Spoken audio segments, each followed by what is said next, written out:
yang diajarkan oleh Nurse Nia Aprilia MPet. Sebelumnya kami akan memperkenalkan diri kami dan peran kami dalam video ini. Saya Darwada Putri berperan sebagai dokter kandungan dan narasi. Saya Nidilja berperan sebagai pasien. Saya Rozali berperan sebagai suami pasien. Saya Nadila berperan sebagai ibu dari pasien. Dan saya Kahyan Saira sebagai mertua dari pasien. Saya Salsabila, Saya Dr. Rausni, saya Saudana, saya Rizka Fadila, saya Laura Putri. kami berperan sebagai perawat. Jadi Marta Hamda, Saya Sofia Yolanda kami berperan sebagai administrasi BPJS. Rani Rahen berperan sebagai ahli gizi. Selamat menyaksikan.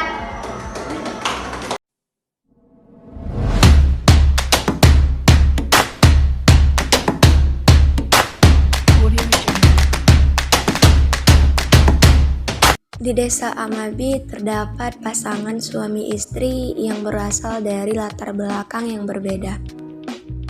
Sang istri sedang memasuki minggu ke-38 dalam kehamilannya, dan selama masa kehamilan sang istri dan sang suami melakukan pemeriksaan kandungan ke dokter kandungan yang ada di desa setempat secara diam-diam tanpa sepengetahuan orang tua dari pihak suami. Informasi terakhir yang didapat dari dokter kandungan, sang istri harus dirujuk ke rumah sakit yang fasilitasnya lebih memadai. Ia diprediksi akan melakukan persalinan secara sesar. Keluarga suami berasal dari suku pedalaman di suatu provinsi yang masih menganut kebudayaan terdahulu mengenai mitos-mitos seputar persalinan. Sementara keluarga istri berasal dari lingkungan yang pengetahuan tentang persalinannya sudah berkembang dalam dunia medis.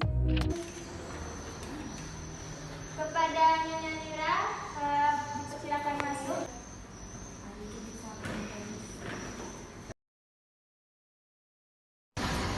Kepada keluarga Nyonya Nira, silakan masuk. Ada yang ingin disampaikan oleh dokter. Baiklah keluarga Ibu Nira, jadi di sini saya akan menjelaskan hasil dari USG yang telah kita lakukan. Nah, menurut hasil USG yang telah dilakukan, plasenta perfix Ibu Nira menutupi rahimnya ya Ibu. Jadi kondisi ini bisa disebut dengan plasenta previa partialis. Kondisi di mana ari-ari ini menutupi sebagian jalan lahirnya Sehingga bayi. hal ini menyebabkan pasien harus dilakukan operasi sesar. Dan cara lain selain operasi dok? Sebenarnya ada cara lain, cuman memang sih di beberapa kondisi kita bisa lakukan persalinan secara normal. Tapi dari hasil USG Ibu Nira tadi, saya sebagai dokter lebih menyarankan untuk dilakukan operasi. Sebelumnya jika ada yang ingin Bapak atau Ibu tanyakan, bisa ditanyakan kepada perawat yang saya karena saya akan memeriksa pasien selanjutnya. Saya izin pamit Ibu. Iya Bu. Bu, saya mau bertanya. Jadi kan dukung persalinan di tempat kami bisa ibu dengan janinnya sungsang dapat dilakukan persalinan secara normal. Apa tidak bisa dilakukan secara normal Bu? Jadi gini Bu, beberapa bayi sungsang memang bisa dilakukan persalinan secara normal melalui vagina. Akan tetapi terlebih dahulu dokter melakukan pemeriksaan agar dapat melihat resiko yang terjadi pada ibu dan bayi.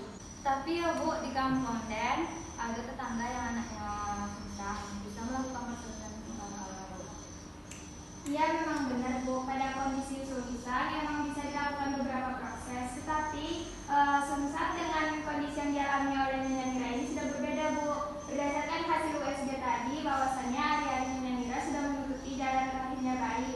Oleh karena itu dokter lebih menyarankan untuk dilakukan operasi sesar untuk mengurangi resiko kematian dan kecacatan pada bayi. Udahlah Ibu, kita dengarkan saja kemudian dokter untuk keselamatan anak kita dan cucu kita. Udahlah. Tapi ya operasi jasa itu kan membutuhkan biaya yang banyak ya Bu.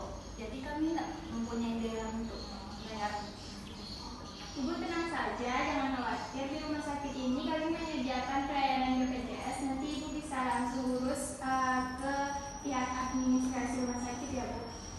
Ya Bu, kalau memang bisa cerita. Ya Bu. Ada yang bisa saya bantu? Jadi gini Bu, saya mau mengurus administrasi BPJS untuk persalinan anak saya. boleh lihat KTP dan BPJS-nya? Boleh.